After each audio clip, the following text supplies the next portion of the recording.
So we're really glad you can join us today, and feel free to tell your colleagues that this is a great lecture series and they should know about it.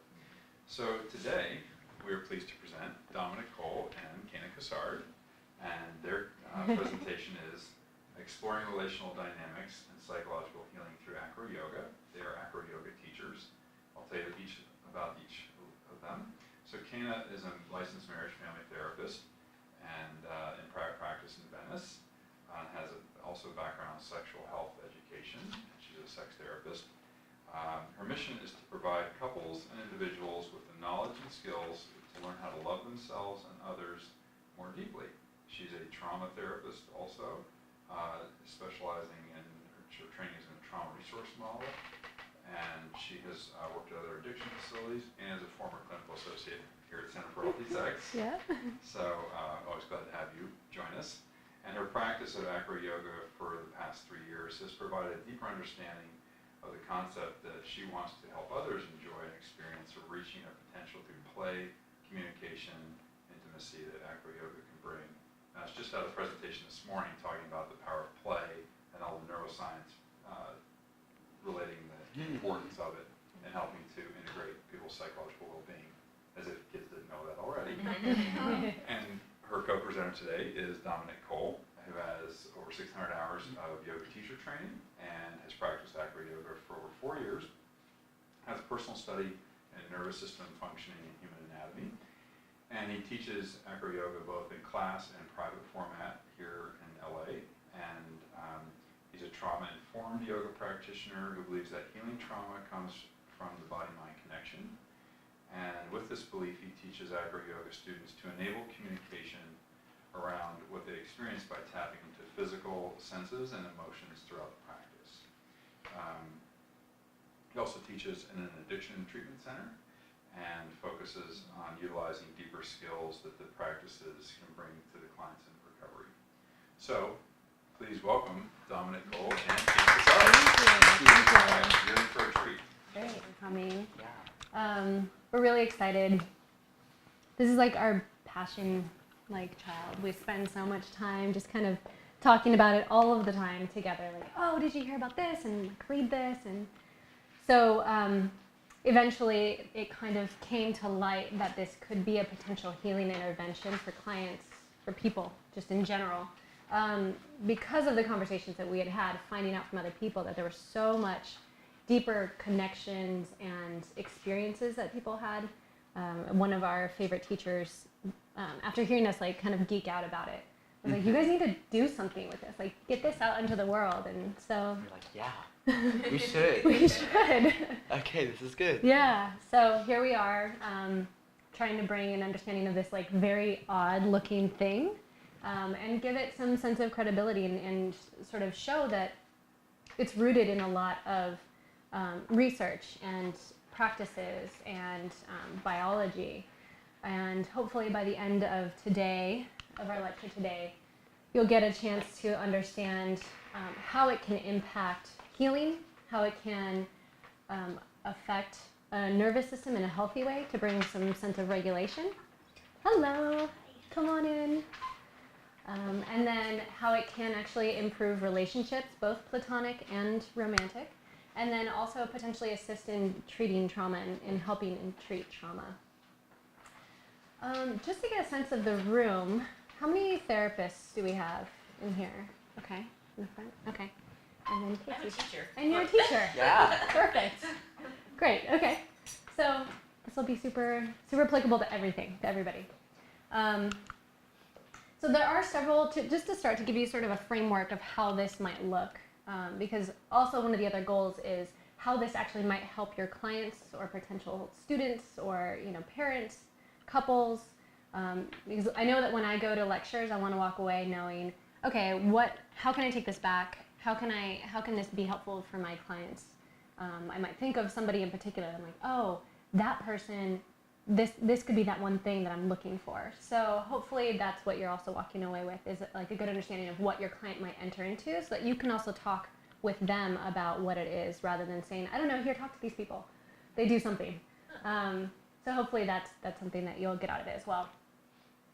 So one of the treatment options is that Dominick, as the instructor, would work with the client kind of in a one-to-one-to-one session. So meaning the client would meet once a week with Dominick, or maybe every other week, but then also the client will meet with the therapist as well. And then there's collaboration. So the therapist might tell Dominick, we're working on themes and topics of this, and he'll use that as a way to, in the sessions. You want to tell us a little bit about that? Yeah, and we keep saying acro yoga, but the main word, the acro is important, yes, but the yoga part is the most important. So when I trained in yoga, the mindfulness behind yoga is the exact tools that I use in teaching acro yoga. It's the nervous system regulation and all the tools that are very useful outside of the practice of yoga or acro yoga in just everyday life. Yeah.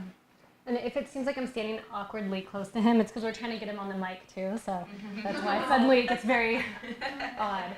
And it's great because Dominick is creative in the session with clients, knowing what the treatment goals are.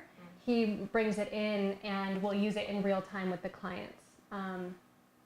And then there's a debriefing afterwards. So Dominick will share with me, okay, this is what happened, this is what came up, and I'll lock that in my head, and then in session I might process with the client.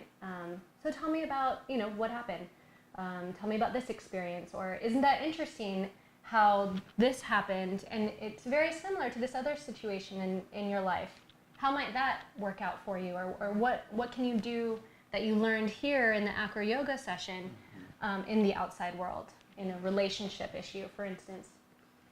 So we can also do 2-on-1 sessions, and I'll go a little bit more deeply into this later, but we can do where the two of us are there, Dominick being the instructor, and then I'm there as sort of trauma reprocessing support. So like I said, I'm trained in, or like Douglas said, I'm trained in trim, and there can be moments to access in the body in the yoga session, in the acro yoga session, that might need some reprocessing potentially. So having that safety and that container of safety with the trauma reprocessing portion. And then also couple sessions and workshops. So again, Dominick could work just with the couples, or the two of us could be there, which tends to be really helpful for couples, because if they need to try to experience what it's like to base or fly somebody who's done it, it might be easier for them to do that. So that helps as well. Plus, bringing in the some couples therapy work can be wonderful. For us to be able to share with couples what worked for us when we were learning this, because it was definitely, it wasn't always easy to learn the deeper parts of communication behind acro yoga, keeping each other safe, and everything within the practice. So we get to share with couples, this is what it was like for us, and this is why we're sharing it with you. Yeah, exactly. And then we have workshops as well, where we'll get groups of people who come together. Either it's couples or friends, people who want to become a little bit more intimate and practice that platonic intimacy, which is not a place that we get a chance to often practice in a very overt way. So acro yoga is therapy, because I'm sure you've all had some experience of what acro yoga looks like, perhaps, maybe not. But acro yoga as therapy is really a way to break through barriers, integrating the body and the mind. And it's a practice that helps clients learn trust and communication and intimacy skills all through play. And then the other important part, which is what a wonderful aspect of acro yoga, is that it's a platform for this relational healing, because it requires a partner. So with these components in mind, we realized, okay, there is something here. So like we've said, or like I was saying, is that there's different kinds of components of acro yoga. How many of you have seen acro yoga, like maybe at the beach, park? Okay, you've seen it, you saw it. Okay. So a lot of times people think that it's like just these poses or just the acrobatics where they're flying up in the air and like popping around Cirque du Soleil style.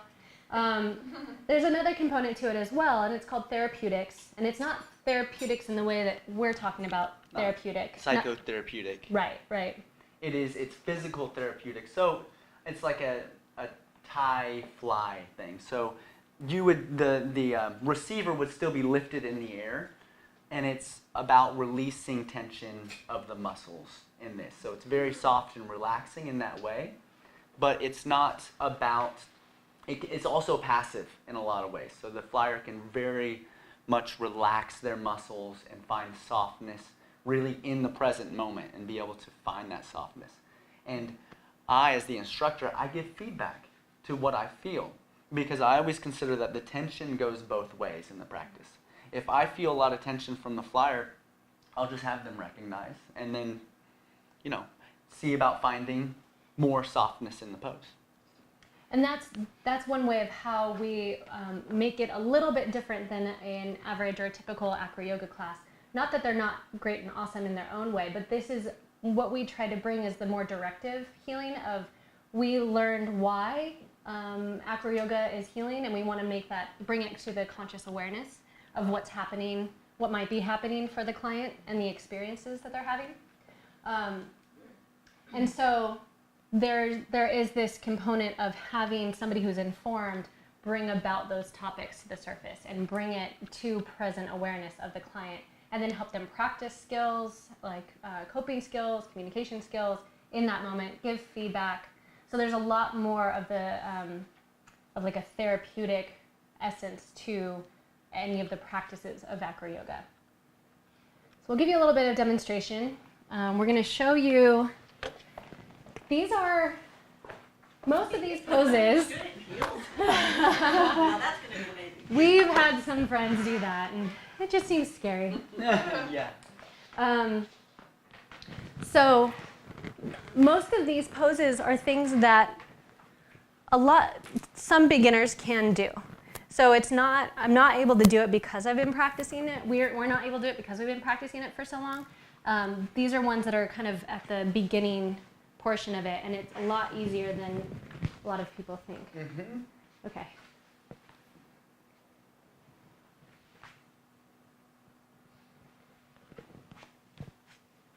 I see. This one's like a pretty typical beginning one that we can usually get a lot of people to do. Mm-hmm. There's a lot of control in doing these poses and doing these transitions that my goal is to have the flyer be able to feel that control. And trust. And trust. That was a big experience of trust. And then people can have fun with it, just playing with like, what am I going to do with my feet? And how do I have to move my body and engage it in different ways in order to keep myself safe?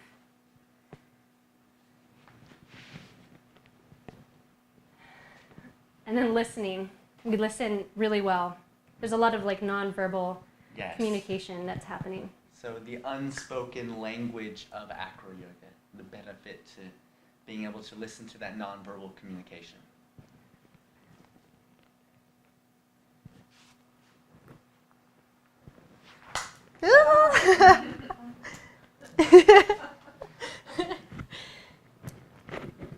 There we go. You got that? I got it. Where are you going to put that? I'm going to put it right here.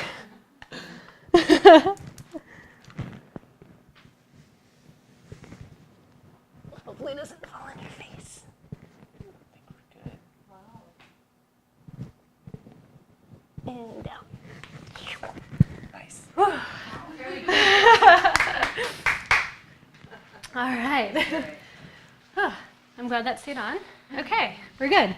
Cool. So that's just a little bit, again, like we said, there were some dynamic poses. There were some where there's like movement happening, and then just some static poses. So again, those are somewhat accessible for somebody who's like just starting. It of course depends upon each person. So catch my breath. So people have to have a background in yoga already. Good question. That's a very good question. It is a common misconception that there has to be some sort of background in gymnastics, dance, yoga. When I first started, I wasn't doing anything. I had no experience in any of that. I was barely lifting weights and like running up some stairs, and that was kind of it. And then I met Dominick, and he showed me that my body could do it, and I was amazed at what my body could do. And then it inspired me to do more yoga because I realized how beneficial it is. So, like we were talking about earlier, what Acro Yoga is kind of founded on is this idea of the body is really the path to the mind and to healing. And there have been a lot of methods and pioneers in this field for a long time practicing this concept. And it hasn't been until about like the last decade or so, maybe 15 years, that some really solid evidence of the neurobiology and the neuroscience that has come out to prove and demonstrate how being in the body and using movement therapy as a way to heal what's happening inside.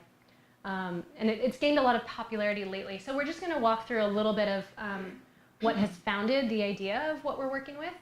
So Bessel van der Kolk, who is a trauma therapist, he uses yoga and even has yoga treatment at his center in Boston to work on PTSD and learning self-mastery through yoga. As I had mentioned, the component of the neuroscience and the neurobiology that has been gaining a lot more popularity lately didn't start, but one of the main components is about noticing the nervous system and finding out about how the nervous system is working in relationship to stressors, to trauma, and how calming down the nervous system actually creates a healing path in the body to release the stuck energy. And we'll talk a little bit more about that later. And that's in the work of Peter Levine and, again, Bessel van der Kolk. Those are two predominant names. And then also Pat Ogden has been talking about how, in her approach of sensory motor psychotherapy, it's a really important component to bring in the body because it's been so left out of talk therapy. And then another one that has also been really important in the work that we've been doing is Stephen Porges, who explains that having healthy neuroception, which is basically the distinction of being able to be distinctive about what is a regulated system and what is a dysregulated system. So that neuroception you might think of as like a seventh sense. Mm-hmm. And that is actually, it can be difficult to build those skills to just physically listen to your own body and just notice the activation of both sides of your nervous system, of the autonomic nervous system. Mm-hmm. And then he also talked about the attachment piece being really important to healing and healing the mind, the body, and then also creating new neural pathways in connection and in healing, and the way that we figure out if there's danger in the area. Mm-hmm. So having that attachment piece, or the instructor-client potentially. So some other folks that have been using massage, breath, meditation, touch, they've been using it in psychotherapy, and I know that can be, for a lot of people, that can be a controversial topic. And so this is one way where taking bringing touch into the therapeutic process keeps it out of the therapist's office necessarily to keep the therapist protected, but still bringing in that healthy component of touch, because so many people have struggles with a nervous system not being activated when they get touched by somebody, or when even somebody just comes close to them, emotionally or physically. And then going back, much, much further, the traditional methods and body work of the Maori tribes has been extremely profound in healing from trauma, from loss, from grief. And if you haven't seen any of the videos of the Maori healings, they're really, really intense. Where are they from? The Maori? The New Zealand. Oh, New Zealand. Mm-hmm. And then, of course, as you know, the Feldenkrais and the Alexander method are methods that utilize the body alignment, posturing to help relieve the tension of muscle stress, of body stress, and of mind stress. So, in order to understand a little bit more deeply about how Acro Yoga is working, we wanted to talk a little bit about the nervous system. Mm-hmm. Oh, so I've been saying this for days now. The nervous system controls and coordinates every function in your body. So the regulation of the nervous system is vitally important to immune function, digestive function, mood setting. The list really goes on, and it's a big long list because it coordinates and controls every part of your body.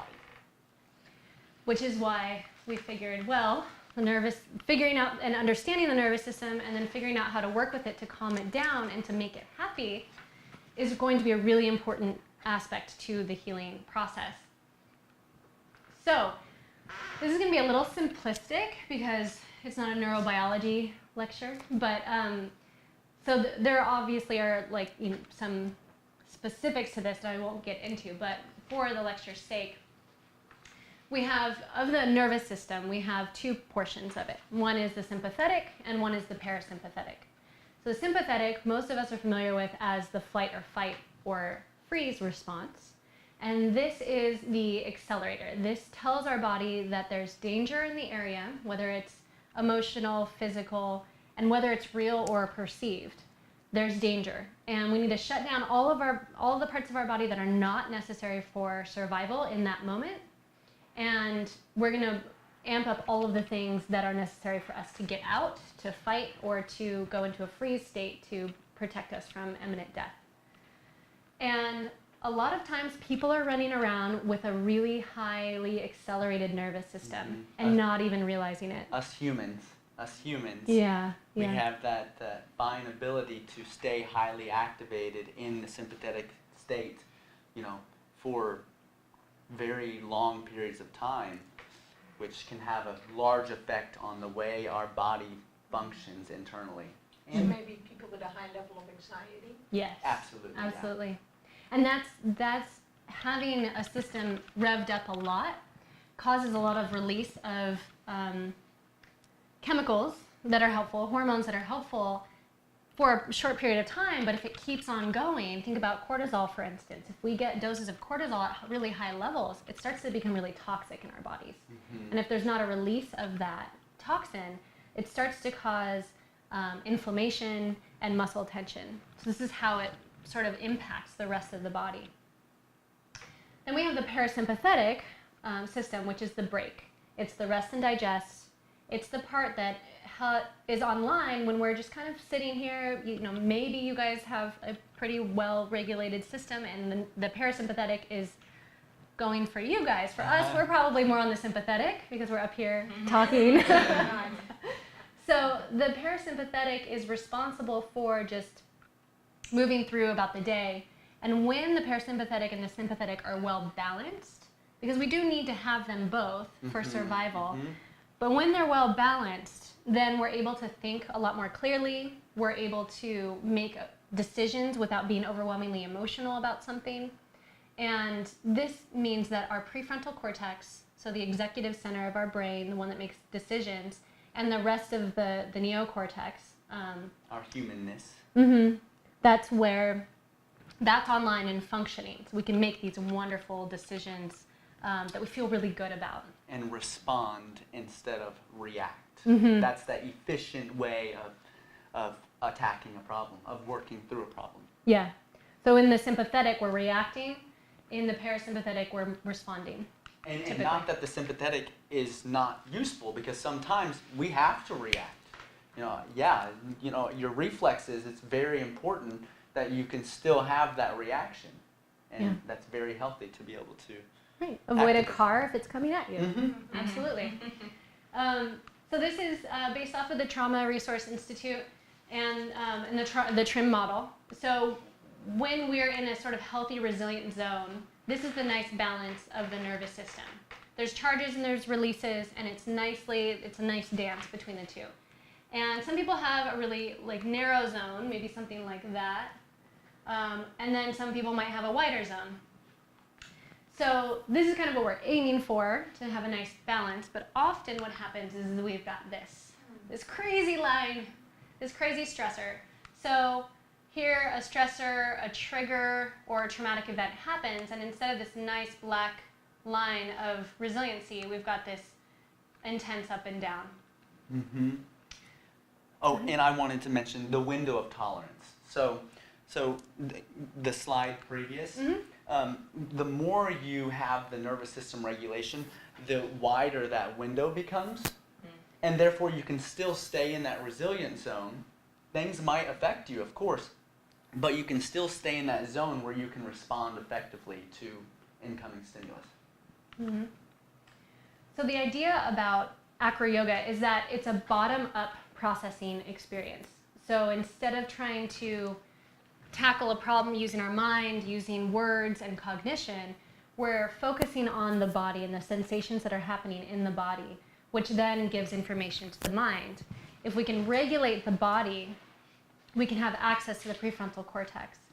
If there's a stressor and we're trying to talk our way out of it or talk our way through it or try to process a trauma just verbally, it doesn't take care of what's going on inside. There's a big disconnection. And what the work has been finding, the work of Bessel van der Kolk and Peter Levine and Stephen Porges, what they've been finding is that connecting the body and the mind is what helps create an integration of an unintegrated trauma or highly stressed person. With the trauma, a traumatic experience, when something happens where a person feels really powerless, is their sympathetic nervous system is activated. I pressed a button and it did something. Their nervous system is activated. And then if they don't get a chance to feel like they've gained control or a sense of mastery over that situation, they don't get to have that nervous system release of the energy that's kind of stuck in their body. Yeah, like the full circle of that traumatic event. Mm-hmm. That full circle never really completes around. It stops halfway, and you're still dealing with making it around, and it's sometimes difficult to complete that full circle. Yeah, and that other like around part is the nervous system release of the energy. Because if you think about how much energy we have to run away from an attacker, and then if that energy doesn't get to go away, it just sort of, maybe it quiets down for some time, or maybe it shows up in the form of flashbacks or nightmares, or high anxiety. Yeah. And that's just sort of stuck in the body and needs some releasing through the body. And you could think that energy is just little bound up strings of rubber band, and you just pull those strings tight and they're just held there, and they eventually will snap, or they'll just stick around and they'll kind of just be there whenever something reminds you of that, unconsciously reminds you of that traumatic event. That rubber band will then appear and it will be there. That tension will be there in your body and in your mind. So also, when we look at somebody who has anxiety, depression, OCD, addictions, there is this sense of a nervous system dysregulation. So maybe somebody didn't have a trauma, but they are exhibiting symptoms that are similar to symptoms of what a person experiencing trauma might have. Mm-hmm. So there might be that high regulated state as well. So this is why working with the body in this way helps with people who have anxiety, depression, and dysregulation, because their system is typically dysregulated in a stressful event. Mm-hmm. And so trauma actually has a pretty big area of what it covers. Like, trauma is not just one big massive event that happens to you. It can range from very, very small moments in your childhood or in your adult life where that has a lasting effect. It doesn't have to be just one big explosion of trauma. So those little things, they build up, and that again is what we're aiming at being able to release with that nervous system regulation. Yeah, the little T traumas versus the big T traumas, we address them all. And actually, I would argue to say that anxiety and depression, addiction is kind of as a result of some sort of trauma. Mm-hmm. But some people don't believe in that, and so it's hard for them to separate the two. So, but they're all the effects of trauma in some way. So you've got a really great quote that we put up there. Oh yeah. And I love it. The least traveled path is the hardest one to follow. And that's what the firings of your neurons say in your body. Because as we form our way of walking and talking, that muscle memory, we're forming those indentations in our nervous system. So and also within communication with others, very, very similar. The way we react with others around us, that again, that's forming that indentation in our nervous system. Therefore, when we go back to that need for reaction, you're going to follow that same path. So this, in taking it bite-sized pieces, you find that regulation of the nervous system and you break down those pathways and you reform the more efficient way to go. Mm-hmm. That makes sense? Yeah. Okay. I mean, it made sense to me. Make sense to you guys? Yes. Great. Great. So Acro Yoga does that, helps create a new neural pathway. So it's easier to follow and less difficult to follow the regulated pathway. So, okay, the most important part is like how this can help clients. So we want you to know about Acro Yoga and like find out about what it is exactly that we do that can create this. So what are the interventions basically that we do? So there's nervous system regulation, there's coping skills building and practice, there's developing of healthy intimacy and physical boundaries and emotional boundaries, and then of course play. And these are all similar to things that therapists do in the office too. The really wonderful thing about this, and again, it's not a replacement by any means, but it's a way for clients to be able to practice it in the moment with somebody giving them feedback when they likely have a dysregulated system.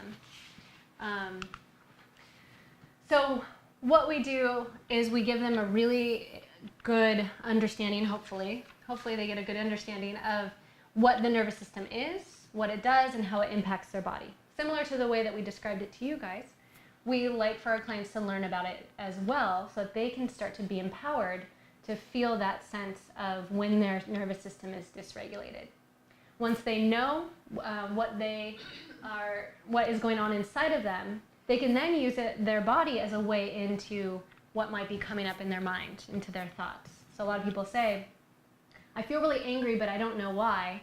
Well, we don't necessarily need to know why, but we do know that you're feeling angry and it's affecting you in some way, and the way that you're reacting or responding is not a way that you want to be doing. So let's try and regulate the system. And then also, like we had mentioned earlier, it creates that neuroception, so they can start to notice when they're dysregulated. So many people don't realize they're not in touch with the regulation or the dysregulation of their system. And because it might be super subtle, because the nervous system is a really subtle, it's a system that acts in a very subtle way that they might not even notice because they haven't been listening to their body as much. Mm-hmm. And then teaching what to do when dysregulated. So you've got a really good experience with that. Yeah, an example of tension being held, for an example, is you would get into a pose and there would be an over-gripping in the hands. It's kind of like this. So hand grip, and there would be this over-gripping, and it causes this rigidity effect in the body, which as soon as we have this rigid sense, you're not able to listen physically to your partner. So there's what I would do as an instructor. I would simply feel the fact that there is a tight grip in the hands, and then I would invite the client to notice that over-gripping. And then we would come down, and usually I have a few different breathing exercises that we would practice, and then we would return to the pose, and the main focus would be keeping the softness in the hands. And this, I'm at 100% rate of this being effective in the moment, sensing of what that calming effect has on the body and what that calming effect does in the efficiency of being in the pose. Yeah. So, I hear what you're saying. As a therapist, or is it the idea then that you have to kind of separate this out so that you have a partner who is equipped in this information to work with the client if it's just a solo client, and you don't do any of the physical kind of contact, or is that something that you do feel comfortable with, and if you do, to what extent? Are you asking like what if I'm in this session with the instructor and then the client, am I also engaging in hands-on? Right. And do you do that just you with? Oh, I see. With my own clients, I don't, because I really like to keep it very clean. Okay. And it can just create too many situations where, you know, my license could be threatened, even though I've got wonderful people that I don't feel like would ever do that, but it makes it too blurred. Yeah, right. So we make sure that clients and we are aware of the exact like dynamic of what it is. So if I have a client that I refer to Dominick, then it's completely separate. The sessions are completely separate. If clients come to us as wanting to do the 2-on-1, then we keep it that way. And if they want to work with me therapeutic-wise, I'll probably refer them, unless it was clinically relevant that they just couldn't work with anybody else one-on-one. But we would bring in the dynamic of the trauma reprocessing piece potentially, so I could do that with them. And in that case, for the most part, as far as if it was more therapeutic versus for sport, I would be there for spotting, so to keep them safe. But for the most part, they would be working together, and I would just kind of be, you know, here sitting, just kind of noticing what's happening, and then I might invite some instruction or some guidance or something like that. Does that answer what you're saying? Absolutely. Thank Cool. you. Appreciate it. Sure. Yeah. It's a good question. We had to think a lot about the dynamics of how to interact, which clients might be, you know, really benefit from it and which are contraindicated for it. Yeah. Just speaking on that, do you have clients that you would say are not appropriate for this type of yoga? And if so, how do you differentiate who's appropriate and who's not for this type of therapy? Sure. Well, we have some like kind of obvious ones, like you know, somebody who's actively psychotic or homicidal. Obviously, wouldn't work so well. And then clients, especially couples who are who are not in recovery from a domestically violent relationship, or who are not in recovery from a sex or love addiction, because the container of safety and trust isn't there. As far as individual clients, there isn't a specific idea of what I have like. There's not like a guideline. It's more of a sense of whether, for my own clients in my own practice, whether it would be a dual relationship or not, and how well the client and I could manage that, especially because of the nature of our own personal relationship. It is something that had to be discussed like at length with the clients that we've worked with in doing that, of, you know, what's the impact of this, what might be the impact, what can you imagine. So for your own clients, do you have a thought? I do have a thought. Were you asking about like the physical poses as well? No, I'm just curious, like how you screen out people for like being appropriate for this, and like if you're doing a couples workshop, like how do you like do the screening process for knowing if there's domestic violence or like stuff like that, or how do you kind of navigate that? For workshops, we don't, because it's a little bit less therapeutic, and it's more because there's so many people in it. With individual one-on-one, I think sitting down and having a conversation with them to do a screening process is definitely helpful. Yep. Oh, and I want to mention again, so the process of what I would do to teach is I bring in the aspect of yoga so much that if somebody isn't quite ready for that physical touch and that physical contact, there are personal practices that I would guide. The mindfulness, breathing techniques, and even meditations on that allow somebody to open up to that space. And that might be the goal to work up to doing acro, but it might not start that way. That's why I feel so lucky that I've trained so much in yoga, because it has offered a whole new aspect to teaching the acro yoga. It doesn't have to start with that physical contact. Did that? Yeah. Great. Okay. Cool. So just looking at time, I'm going to go over, I'm not going to say all of these, but you have them there. Really the take home for this particular part is that there's a lot of experiences of, oh, I can't do this. There's no way. I don't feel good about myself, like just in general. And through the practices and the specific teachings that we utilize is ways to combat these overarching ideas of low self-esteem, self-deprecation, lack of sense of self, and lack of self-efficacy. There are specific, interventions that we use that kind of help build that, and having clients pay attention to What did you notice that you did in order to make this pose happen? Mm-hmm. And I will say a lot of times the success of a transition or a pose will be tossed off onto me a lot of times. Like the client will say, well, I wasn't doing it, you were. So my job is to really put the power and put the integrity into the client's hands and what they're doing. Because to be honest, if they weren't able to walk through the pose or the transition, I could not do the process. So I'm giving my honest input when I tell somebody, look, you and your strength and what you're doing, you are making this possible. Like and then I invite them to feel it as we go through the transitions, as we go through the poses. I invite them to feel what you're doing to make this possible, to make it feel good and balanced. Like maybe notice how your hips feel or how your legs feel when you go through this pose or when you move through it.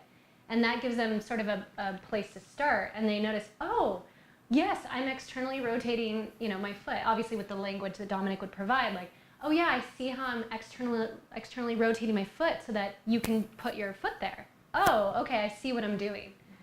And then he highlights it and it's just like, see, like now you see how you're doing it. And so it builds that internal confidence. And there's a lot of sorries that go on in the practice. That's one thing I'm not for, because the sorries, it's unnecessary when you're learning a new skill. I completely understand when I'm working with somebody and they're not doing a pose or transition exactly perfect. And I hear a lot of I'm sorries. I'm sorry this. I'm sorry I did that. And what was it? What was my technique that I always said? I'm forgetting right now. Oh no. Oh, thank you for understanding. Yeah. So this is a transition from sorry to being able to say like, oh yeah, I'm learning this. I'm working on this. So thank you for understanding that I'm in the process of learning. And wow, what like an impact that does, just language alone. So I'm going to speed through some of these even more so. Basically developing self-awareness as we do in session with clients, of helping them start to understand, develop self-awareness around their thoughts and their emotions. This is a way of connecting them to their bodies. And they become teachers of their own senses. We give them a situation in which they start to teach us what's going on for them. And then, of course, we provide situations and give them the permission, like, it is okay to say no. Just because we hold the teacher role doesn't mean you can't say, this doesn't feel comfortable for me. And it then helps them find that assertiveness, helps them find their voice, which can be carried over into relationships. So also working on that secure attachment, similarly to how it is with a therapist and a client, developing that sense of a secure attachment in a safe, contained space to develop that intimacy and that understanding of what it's like to have intimacy. They can do that with the instructor. And this actually brings up a point about transference that has been really interesting that has come up with the clients that we've worked with. So clients might have, of course, they're going to have some sort of transference because he's a human and that person is a human as well. And so there are feelings and emotions. And so I might prompt something of, so what is it like working with Dominick? How does it feel? What do you notice? Any thoughts? Is it challenging? Is it easy? What makes it that case? And start to process their thoughts and feelings around how they feel about working with him. And that expands the sensation or the understanding of what developing healthy intimacy is like. And then so they can go and replicate that in other areas. So this works really well in particular. I'm thinking of clients who have had challenging relationships with males and developing that sense of a healthy platonic boundaried relationship. It was a new experience for some of my clients. Let's see. And then, of course, as I mentioned earlier with Alan Shore's, the neurobiological healing of having that secure attachment, so it creates those new neural pathways. We all know, I imagine we all know that touch is really healing, and it's hard to get good, healthy touch in a way that doesn't mean anything else besides that touch and I just care for you. So this is a nice way for that to be provided in a healthy, boundaried way. Dominick talked a little bit about that window of tolerance, so it develops that, but also in relation to another person and having that experience of perceived or not perceived relational threats and helping use the body to calm down the system as it relates to the touch. And then Ogden talks about how the right personal distance that helps a client or a person feel safe, when that's reestablished and when they are empowered to make that decision, that creates another pathway of healing. So they get that by being able to talk with Dominick about, this touch doesn't actually feel good right now, and I kind of would like for you to, space yourself out, maybe step away from me, and work on that. And so of course that comes through the prompting of either Dominick doing it, or myself sort of letting the client know, hey, if you don't feel comfortable with this, you can let him know, and it's okay. And this is why it's okay. As far as the trauma reprocessing, I've talked a little bit about that, but the idea is creating the reintegration in that moment. So doing what Pat Ogden and Peter Levine talk about, that full completion response that Dominick was mentioning as well. So this happens by an invitation that I would have an invitation to the client of, what are you noticing now? And if they start to touch on a memory capsule, so intense traumas and little t traumas are kind of stored in the body like a memory capsule. And sometimes they get touched upon by either emotions or triggers, but also by body touch. So if you think about with yoga, a lot of times people get into the pigeon pose, and that maybe releases some energy of whatever it is, and suddenly somebody's crying. It's kind of that same idea that because acro yoga or yoga can be physically intensive and start to get in touch with the body and start to connect somebody to their body, they might start touching on those memory capsules that they've been needing to avoid, wanting to avoid. And so in a session where it's the trauma reprocessing with me as the trauma therapist, I might invite a client to notice what's happening, and then help them resource, help them ground, help them titrate or pendulate, which are some things that are done in the somatic experiencing, but also in the trim work, in working on empowering and creating the trauma to be more integrated in the body. So rather than just and only giving a client a coping skill, they're also learning how to help their body get more regulated again, which then provides them that full completion circle. And then they can use those skills, knowing that they're empowered with that ability and that process outside, to get them to a state where they're not as regulated. Mm-hmm. Their tools are always ready in their tool belt. Yes. That's the way I like to explain it. Their mindfulness tools are always there for them. So of course, play, that's like the biggest key component of why we love what we're doing, because play creates new neural pathways. It allows us to be ready to be on our toes and understand and learn how to be adaptive. And then it also allows for the creation of new neurons, so neurogenesis, has been researched and discussed. It's a great self-care method. And then just learning a new hobby and connecting to joy. So as far as our couples sessions and our intimacy workshops, if you're familiar with some folks here, this is Marty and Rick, and then Lisa. They're all therapists here. They wonderfully showed up and just were great. So they won that workshop. they were great. They were the best at that one. Yeah. They were So something that's really important about acro yoga when it's with a partner is that it creates a novel experience. So Esther Perel, sexologist, she talks about how we need to have, in long-term monogamous relationships, committed monogamous relationships, having a healthy dose of danger and safety is what creates passion and fire to continue on when things have maybe gotten a little, we've gotten used to our partner. So this is a way to do that. Also, we found that acro yoga tended to bring out the worst in our way that we communicate with each other. And so we teach in the workshops and in sessions effective ways to communicate with each other and do nonviolent communication, conflict resolution skills. Of course, this invites the playfulness, which is really important, and they see their partner and themselves in a new light. It's like, I didn't know I could do this, and then their partner gets to witness that happening.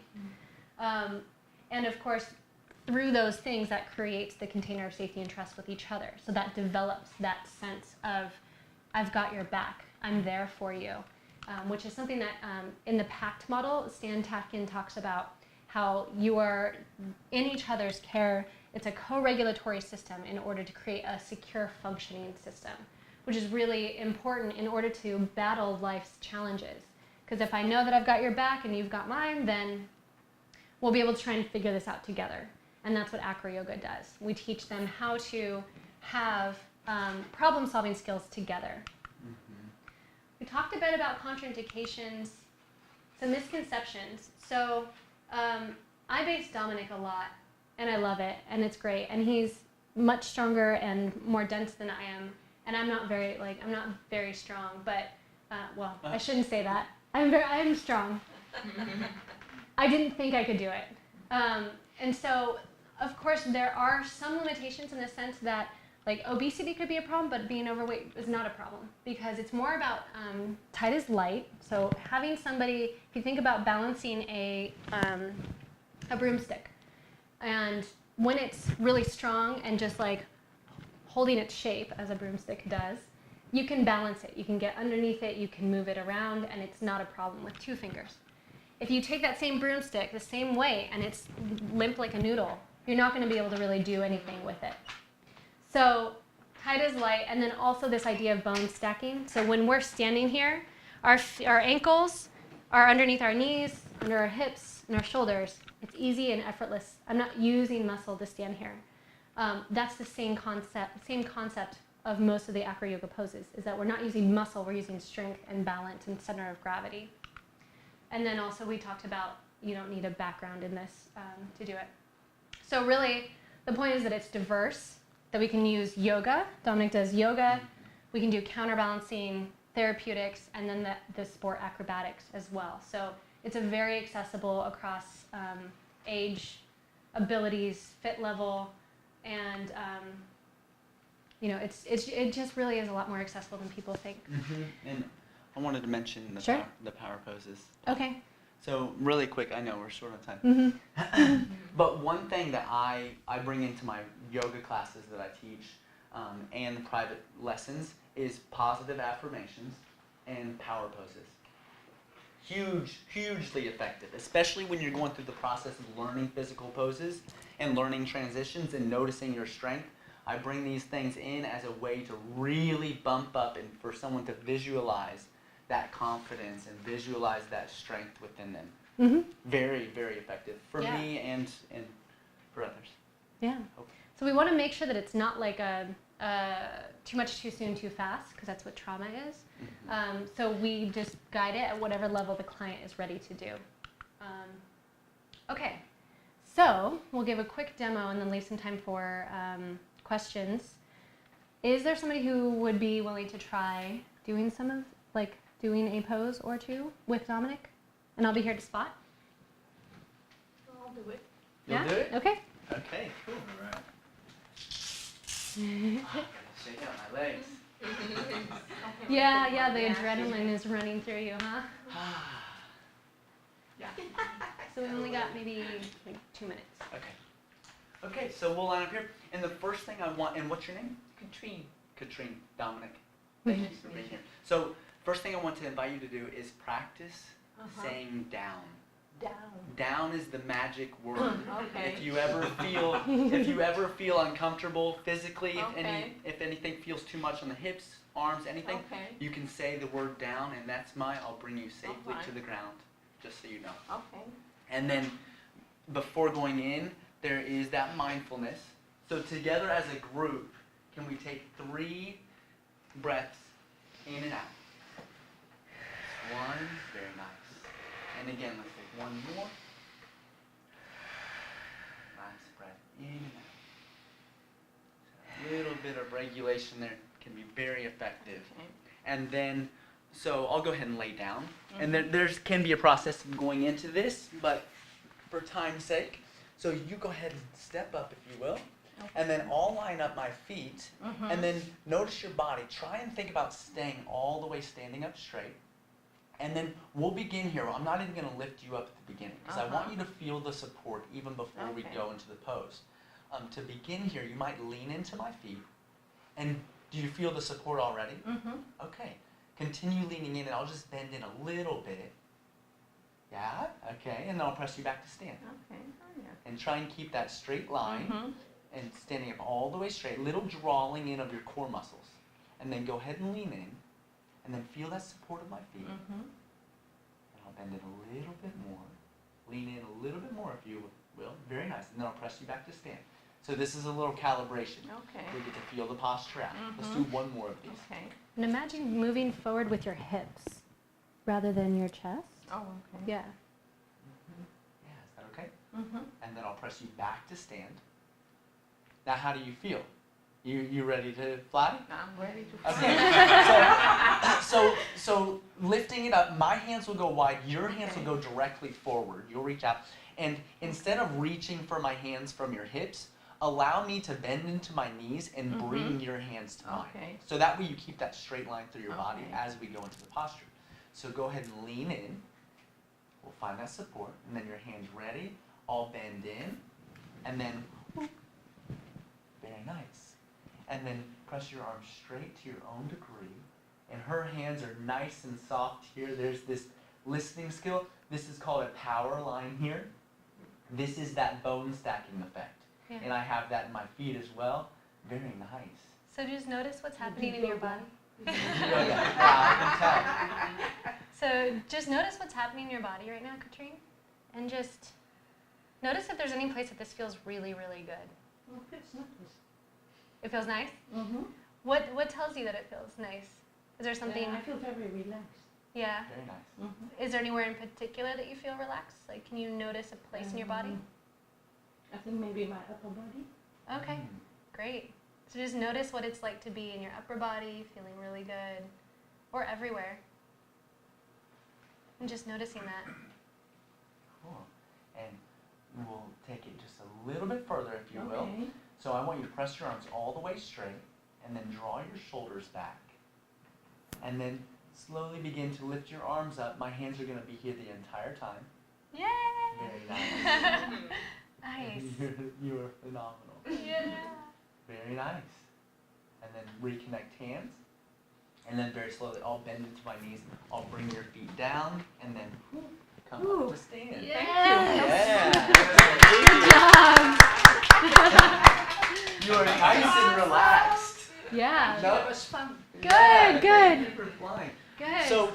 So that would be the beginning posture of going into the acro yoga acro practice, and but even before that posture, before lifting up, there's a lot of counterbalances, a lot of things working up to that. Mm-hmm. We do trust driving exercises where it would just be simply physically listening to the person, and also trust falling where the support would be on the shoulders and the shoulder blades, where you can feel that support even before being lifted up. Yeah. And then after that, there's a long list of transition and poses that Yeah. goes along with the practice. Yeah, so we build it up in little steps and then bring it to that level.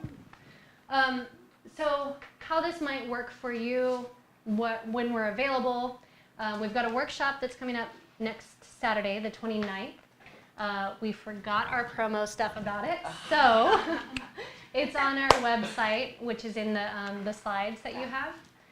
So acroyogatherapy.com/events. And then this can be good for clients in a variety of ways, which we've listed. And if you have questions about this, if you're wondering, like, might this be good for my client? I'm not really sure. Either of us, are happy to talk with you about it. Dominick would be more than happy to, I'm just sort of like throwing you out there, Absolutely. to work with you if you want to get a sense of what this might be like. You know how like as therapists we like, let's get together and we'll get coffee and we'll talk about what you do, what I do, and how we can help. Like Dominick will take you through acro yoga.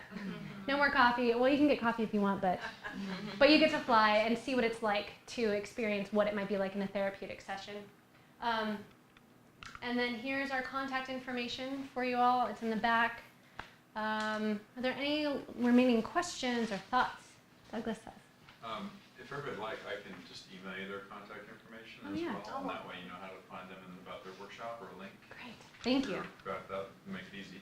Yeah. as well as you can take it down. And then, maybe I missed this, but you were talking about power poses a minute ago, Mhm. Dominic? Did you already talk about those? Yeah. Okay, then forget it. Go Yeah. ahead. Oh, why? Well, I was out for like the majority of your event, so. Oh. So what would be some of the power poses? I mean, Yeah, like one what are power examples? pose would be simply, actually you can try it. Go ahead and lift your arms up and then point your index fingers Well, you didn't do this part. and then say yes. Yes. Yes. So these power poses here can be very effective, especially when you're in the practice of going through the poses and already tapping into your strength within the pose. So already tapping into your center of gravity. And that might seem like a small thing, but when you slow down the pose, you help clients get into, okay, so what are you noticing? Okay, say yes again. What are you noticing now? So slowing things down instead of just like, yes, I did it, okay, I don't feel more powerful. So it's that slower process of just really being aware of what's going on. There was another question. And, I just wanted to know, are you both located in Venice, or how does that work? My practice is in Venice. Our workshops are in Venice.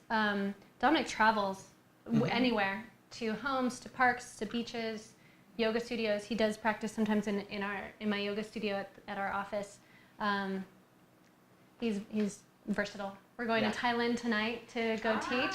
Nice. Yeah, and then we're going to Mexico in August and all over. Yeah, so we roam to do this. Yeah. Yes. What are the oldest clients you've ever had? Well, Go ahead. I've worked with my one of my yoga instructors.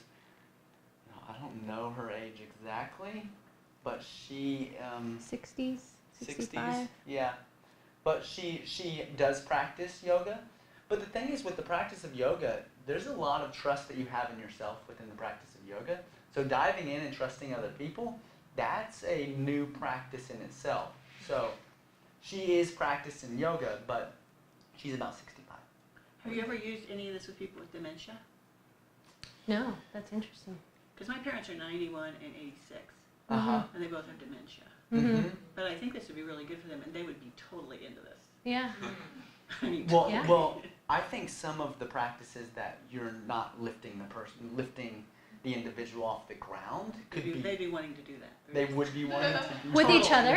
With each other? Oh, okay. Absolutely, absolutely. If they That'd be can't interesting. physically, They're wild. They won't remember doing it, but they'll love doing it.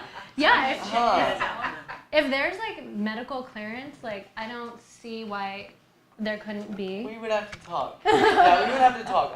Yeah. I mean, you're the more physically Yeah, aware I don't person, know. so. When it comes to lifting people up, and there is a certain point of safety that would have to be looked at. So we would analyze the situation as it is. Cool. Yeah. Yeah. Any other questions? And if there are more, if they come up, we love talking to people about it. So, thank you all so much. Thank you. That was great. Good job. Yeah. Good job. So, thank you again, both.